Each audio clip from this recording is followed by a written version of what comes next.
Bonjour, alors on continue donc nos interviews sur notre chronique Covid-19 et continuité pédagogique surtout. Et là aujourd'hui nous sommes avec Geneviève Pansonnet qui est donc professeure de physique-chimie en lycée en région parisienne et qui va nous expliquer tout ce qu'elle a pu mettre en place depuis ces 2 semaines, puisque là on attaque la troisième semaine au moment de l'interview, troisième semaine de confinement, troisième semaine avec les établissements scolaires fermés. Donc comment ça se passe, Geneviève, avec tes élèves de seconde et de terminale? Bonjour Aurélie, bonjour tout le monde. Donc, c'est vrai que depuis maintenant 2 semaines et demie, j'ai mis en place des choses avec mes élèves qui ressemblent beaucoup à ce que je faisais avant.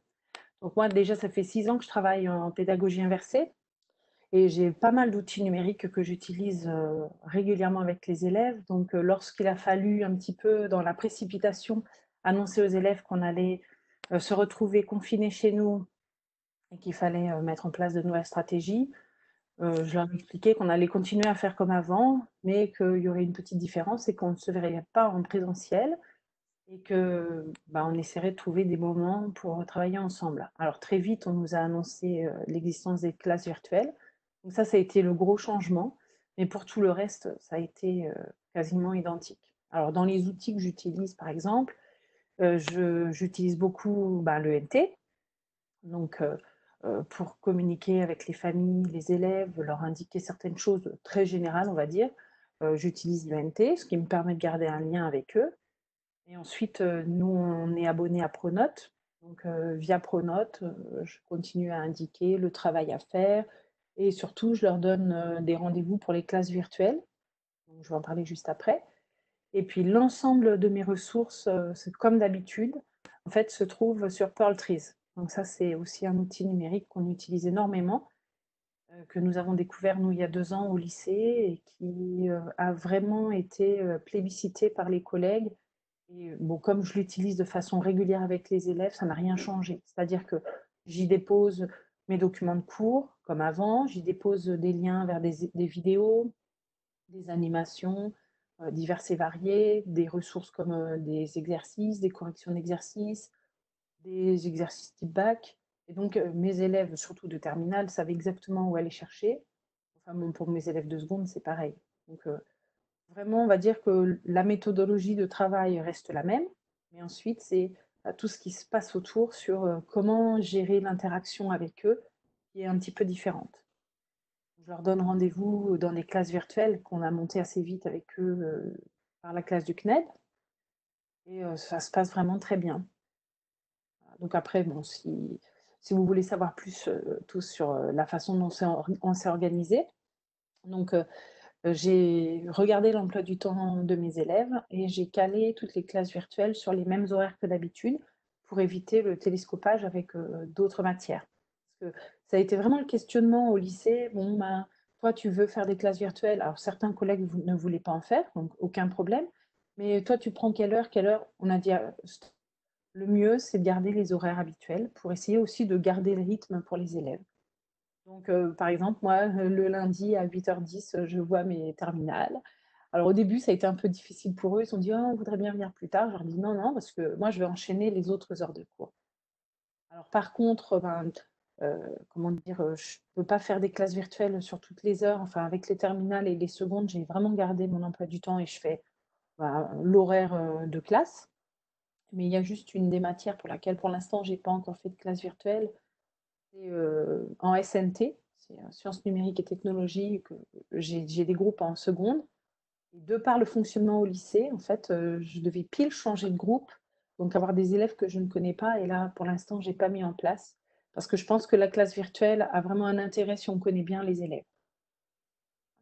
Et donc pendant ton heure de classe virtuelle, tu as tous tes élèves connectés parce que je sais que j'ai interviewé des enseignants où par exemple ils ont préféré faire par petits groupes parce que c'était compliqué d'avoir tous les élèves connectés en même temps. Et est-ce que tu proposes un cours en ligne? Tu fais cours ou est-ce que tu proposes un échange avec les élèves sur des exercices qu'ils auront fait à la maison, des choses qu'ils n'ont pas compris, etc.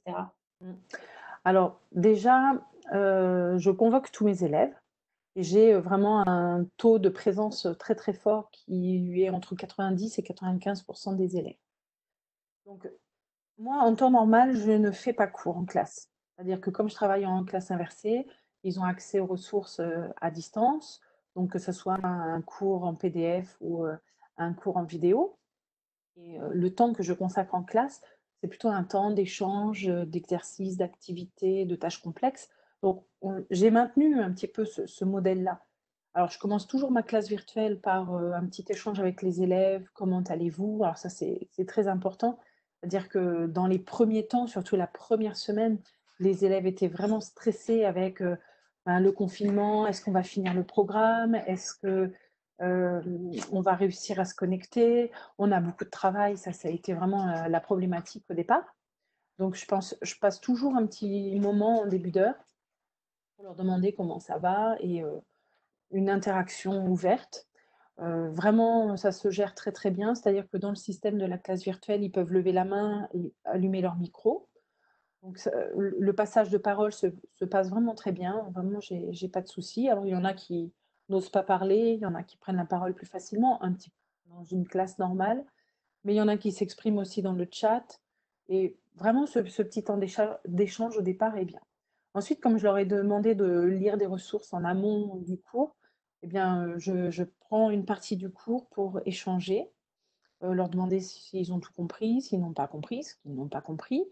Et moi, j'ai trouvé un petit dispositif ingénieux. Je connecte mon ordinateur et aussi ma tablette, c'est-à-dire que je rentre sur le compte de la classe virtuelle avec deux ordinateurs, enfin ordinateur et tablette.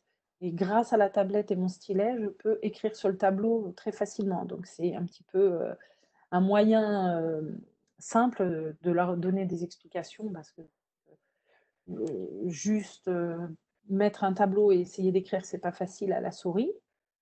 Et puis mettre des PDF, je peux les commenter et les annoter, mais c'est pas quelque chose que j'ai l'habitude de faire en classe, donc je vais pas prendre le temps de la classe virtuelle pour faire ça.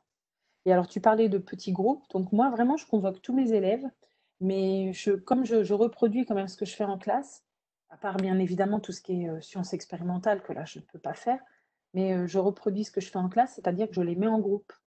Donc, avec la classe virtuelle du CNED, on peut enfin, former des petits groupes d'élèves, et donc je les mets en autonomie à travailler sur un thème particulier. Je leur donne des informations, des directives, on va dire. Et puis je leur dis, ben, vous travaillez tel exercice. Donc la classe virtuelle permet de le faire. Ils sont automatiquement dispatchés dans des groupes. Je les fais plutôt au hasard. Et puis ensuite, ils ont, lorsqu'ils sont dans les groupes, des droits qu'ils n'ont pas quand ils sont dans la salle principale. C'est-à-dire qu'ils ont le droit d'administration. Donc ils peuvent écrire sur un tableau entre eux. Donc en général, je fais des groupes de 4-5 élèves. Et pendant la demi-heure où je les mets en groupe, bah, ils travaillent en autonomie et puis moi je passe de groupe en groupe. Alors c'est assez fatigant parce que faut un peu gérer, le logiciel, enfin, l'application en ligne et cetera. Mais ça permet de suivre, de répondre aux questions et devant 4-5 personnes, bah, c'est comme en classe exactement puisque moi je travaille en îlot, ils osent plus facilement, poser des questions. Donc ça, je fais vraiment la même chose que d'habitude avec mes secondes et avec mes terminales et ça fonctionne très bien. C'est top. Là, on a un très bon retour d'usage de la classe virtuelle du CNED. Effectivement, on a l'impression que pour toi, rien n'a changé quasiment. Oui, oui, oui, c'est vrai. Mmh.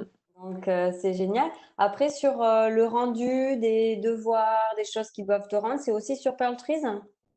Alors non, pour, le rendu des devoirs, je fais pas mal de choses différentes. C'est-à-dire que déjà, j'utilise énormément les QCM de Pronote.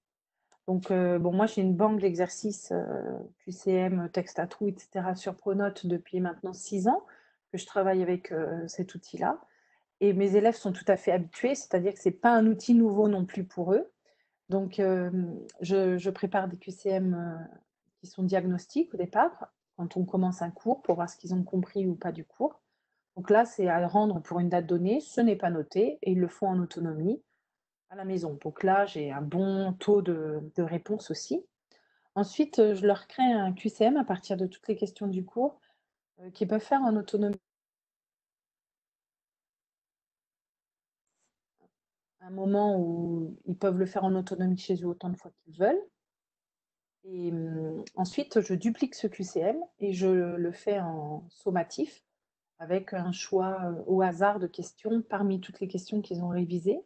Et donc ça, ben, je n'ai pas encore fait pendant le temps du confinement, mais c'est prévu dès demain avec une classe. C'est-à-dire que pendant le temps de la classe virtuelle, je vais ouvrir le QCM pour qu'ils le fassent en temps réel, depuis chez eux. Et puis, ça me fait une petite note de cours. En général, ils ont des très très bons résultats puisque c'est un QCM qu'ils connaissent. Il n'y a pas de piège, il n'y a pas de nouvelles questions. C'est un moyen de vérifier qu'ils ont appris le cours et compris le cours. Voilà. Donc là, c'est vraiment l'évaluation habituelle. Donc pareil, hein, rien de nouveau avec les élèves. Et ensuite, bah, j'avais prévu des contrôles aux alentours du 23 mars avec mes élèves. Je leur avais donné cette date-là avant qu'on sache qu'on sera en confinement. Et ça les a énormément stressés. Tout d'abord parce que mes élèves, bon, ce sont des élèves studieux, etc. Ils se sont dit, mais comment on va faire? En plus, la première semaine, ils se sont retrouvés avec énormément de travail. C'est-à-dire que les collègues n'ont pas trop l'habitude de travailler à distance. Donc, ils ont voulu donner énormément de choses. Donc, mes élèves se sont trouvés un petit peu submergés de travail. Ils m'ont dit, mais madame, on ne va pas avoir le temps de bien travailler le contrôle, etc. Donc, j'ai fait un autre choix. Je leur ai dit, écoutez, je vous dépose le sujet dans Pearl Trees, juste le sujet. Vous faites en autonomie quand vous voulez. Je leur ai donné 3-4 jours. Je leur ai dit, par contre, vous essayez vraiment de faire ça pendant 1 heure en autonomie. Et ensuite, 3 jours après, j'ai déposé la correction avec un barème détaillé et je leur ai demandé de corriger euh, de façon autonome ce contrôle. Et là, on n'a pas encore, j'ai pas encore eu le retour avec eux, mais on va répondre aux questions qui se sont posées et je leur laisse en fait, comment dire, une autonomie qui fait que je vais pas compter la note. Parce que pour moi, ils sont dans des conditions un petit peu de stress qui vont modifier leur façon d'apprendre, leur appréhension des choses et je veux pas rajouter du stress. Moi, ce que je veux et j'arrête pas de leur dire, je veux qu'ils progressent, qu'ils apprennent des choses, qu'ils continuent à s'investir dans ce qu'on fait et pas qu'ils aient le stress du contrôle comme ils peuvent avoir, en temps normal et on n'est pas du tout dans des conditions pour faire des contrôles. Donc pour moi, c'était pas envisageable de faire un contrôle en temps limité, vous me le rendez et puis en plus, j'ai constaté avec d'autres petits travaux que j'ai demandé aux élèves que, ben, pour, rendre une copie, c'est pas évident. Alors il y en a qui prennent une photo avec leur smartphone, il y en a qui me font des PDF et qui me les envoient, mais, le rendu est totalement différent. Il y en a qui ont écrit sur leur copie, qui font des photos, donc on se retrouve avec déjà, on est submergé de messages, de rendus différents. Pour nous, professeurs, c'est quand même pas forcément évident d'appréhender ce genre d'outils. Donc j'ai dit: «Bon, écoutez, hein, j'ai plein d'autres moyens de vous évaluer, mais ça va être, en autonomie». Donc voilà le mode. Alors après, j'ai un autre, outil, moi, à ma disposition qui me permet vraiment de faire une évaluation, différente. C'est un Moodle qui a été développé par, la dame de l'Académie de Versailles, qui s'appelle Eléa. Donc c'est vraiment, comment dire? Adapté pour les élèves. Donc pareil, ce Moodle, moi je l'utilise depuis, ben, que ça a démarré, donc c'était en 2015 de mémoire, 2015 ou 2016, je ne sais plus exactement. Et donc, j'ai créé déjà beaucoup de parcours pour mes élèves là-dedans. Donc, je me mets à en faire beaucoup plus là avec le confinement. Et dans ces parcours, je mets des ressources à consulter, mais je mets aussi pas mal de petits questionnaires d'auto-évaluation et des tests qui peuvent être notés, avec parfois des petits textes qui doivent me rédiger. Parce que c'est vrai, ils peuvent perdre aussi l'habitude de rédiger. Mais là, par exemple, j'ai adopté ça pour SNT, justement, avec les élèves que j'ai et que je ne connais pas encore bien. Je leur demande de consulter quelques ressources et de me déposer un petit texte résumé de ce qu'ils viennent de voir. Ou même des choses beaucoup plus ponctuelles et beaucoup plus faciles à évaluer, on va dire, comme des frises chronologiques sur l'histoire d'internet pour éviter, ou des cartes mentales qui résument le cours. Et là, je centralise le rendu des devoirs dans ce Moodle-là. Et quand je fais l'évaluation, je peux passer les documents les uns à la suite des autres et c'est plus simple aussi pour moi. Je pense que certains de mes collègues ont été submergés de copies à corriger sous forme numérique et et ça a un petit peu, comment dire, perturbé le fonctionnement et ils se sont sentis noyés complètement. J'ai vu pas mal de messages sur les réseaux sociaux. Donc moi, j'ai pris. Et combien d'élèves, toi, en tout? Alors j'ai 36 élèves en seconde et 35 en terminale. Et puis ensuite en SNT, j'ai 72 élèves. Ah oui, ah, quand même. Ouais, voilà. D'accord. Bon, bah ok, très bien. Donc les vacances vont arriver. Mm. Tu vas leur donner du travail comme tu leur donnerais pour des vacances classiques. Ben, de toute façon, habituellement, je donne très très peu de travail à faire pendant les vacances. En fait, ce que je fais toujours, c'est je leur donne le même travail que j'aurais donné du vendredi pour le lundi, par exemple, ou du vendredi pour le vendredi d'après. C'est-à-dire que c'est dans la continuité de ce que je fais, mais j'en rajoute pas. Je leur dis pas, ah ben pendant les vacances, vous allez faire un devoir maison, vous allez faire tout un cours tout seul en autonomie, vous allez faire ceci. Je trouve aussi que les vacances, c'est fait pour se reposer. Tout le monde en a besoin. Et souvent, ils me disent: «Ah ben, on a ci, ça à faire» et je leur dis: «Mais quand est-ce que vous allez trouver le temps de vous reposer et de vous ressourcer?» Bon, alors après, bien évidemment, c'est un peu différent pour les terminales qui se sentent extrêmement stressés parce qu'ils me disent: «Mais là, il faut qu'on révise pendant les vacances». Bon, alors je leur ai dit: «Bah, justement, moi, je ne vais pas vous en donner en plus, je vais vous proposer des sujets type bac, dans ma collection Pearl Trees pour vous entraîner».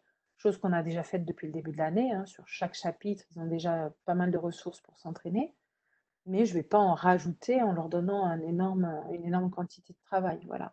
Après, c'est à eux de travailler en autonomie pour s'organiser sur les révisions. Ok, bah merci beaucoup Geneviève. Je trouve que c'est un très beau témoignage, hein, pardon. Tu as en fait mis en pratique à distance ce que tu faisais déjà avec les élèves, si on peut résumer ainsi, et les élèves ne sont pas non plus trop perturbés parce que ça leur change pas leurs habitudes. Voilà. C'est sûr. Alors ce que je peux rajouter, parce que c'est vrai que là, on a beaucoup parlé de comment on travaillait. C'est que j'ai l'énorme chance, d'être, en Île-de-France et la région Île-de-France, en fait, cette année, à la rentrée, a doté nos élèves de seconde et nos élèves de première d'un matériel. C'est-à-dire que alors nous, au lycée, on a choisi l'ordinateur. Certains autres établissements ont fait le choix de la tablette, mais nous, ils sont dotés d'ordinateurs et c'est vrai que ça facilite tout ce travail. C'est-à-dire que chaque élève de seconde, de première a son propre ordinateur, donc dans une maison, alors bien évidemment, il faut une bonne connexion Wi-Fi et il faut une connexion Wi-Fi, mais au moins on sait que si jamais ils ont ces connexions Wi-Fi, ils peuvent travailler en autonomie sans se dire: «Mince, je vais avoir à utiliser l'ordinateur, de la famille, je vais devoir, louper une classe virtuelle parce que j'ai pas l'outil». Là, c'est vrai, j'ai un retour des parents, hein, j'ai commencé à téléphoner à des parents. Ils me disent: «Ben, c'est sûr que là, ils sont autonomes dans leur bureau et ils travaillent, plus que plus que d'habitude, on va dire, mais ils travaillent, de façon simplifiée». Ça, c'est un énorme atout que nous, on a dans la région Île-de-France.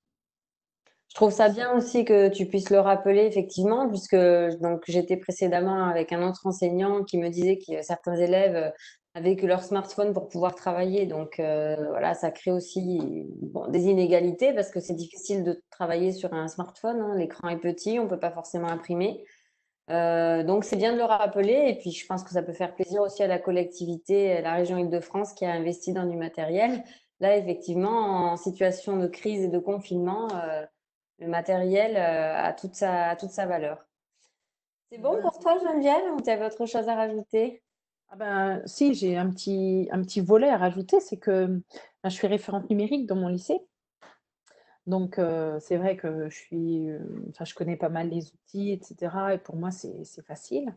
Mais ce que j'ai remarqué, en fait, la première semaine, c'est qu'il y a beaucoup de collègues à qui ça a fait peur, ce confinement, parce que justement, ils sont restés dans un modèle beaucoup plus classique, on va dire. Bon, ben, c'est un mode de fonctionnement, voilà, c'est leur façon d'enseigner sans problème. Mais ils se sont sentis affolés parce qu'ils se sont dit: «Mais mince, quels outils je vais utiliser pour, donner les ressources à mes élèves, comment je vais maintenir la communication?» Et donc en tant que référente numérique, je me suis, comment dire? Beaucoup, enfin investie, enfin c'est pas le mot que je voulais donner, mais je les ai vraiment accompagnés. Donc la première semaine a été très, très intense comme je pense, beaucoup de collègues déjà dans l'ensemble, mais les référents numériques ont été très présents auprès des collègues pour la formation. C'est-à-dire que dans mon lycée, j'ai animé plusieurs classes virtuelles sur l'outil VIA, qui est un outil du ministère, pour former mes collègues aux outils. J'ai animé sur les outils habituels, Pearl Trees, Pronote, la classe virtuelle du CNED. Donc les 3 outils pour moi qui sont indispensables, voilà, je leur ai montré comment les utiliser. J'ai répondu à pas mal de messages, voilà, et ça a permis à des collègues qui n'utilisaient pas du tout le numérique de se rendre compte que ça pouvait rendre des services. Je sais que j'avais proposé durant l'année, à toutes les années où j'essaie de modifier des pratiques, enfin de proposer de nouveaux outils pour, intéresser les collègues. J'avais essayé de leur dire: «Bon, bah, venez, voir comment on fait des QCM sur Pronote, venez, voir comment on échange des ressources sur Powtree». Donc il y avait eu quand même un bon retour, mais là, j'ai senti une mobilisation encore plus importante, de certains collègues qui d'habitude, n'utilisent pas ces outils, et qui se sont rendus compte que ça pouvait quand même, rendre des services. Donc j'étais contente, et je pense que ça va aussi modifier les pratiques plus en profondeur et plus, sur la durée parce que des collègues vont s'approprier des outils où ils se disaient: «Bon, ben, oui, c'est bien, mais je n'ai pas le temps» ou «Oui, c'est bien, mais pour l'instant, je fais avec ce que je connais» et un peu frileux. Enfin, il y a même une collègue qui m'a dit: «Moi, j'étais timorée là-dessus et en fait, je découvre que c'est bien». Voilà, donc je trouve que c'est un des points positifs. Voilà. Mmh. Tout à fait d'accord, Geneviève, et c'est ressorti dans pas mal d'interviews, effectivement, d'enseignants qui ont la même vision que toi. Hein? Merci beaucoup en tout cas, Bah, merci à toi, hein. et bon courage. Merci.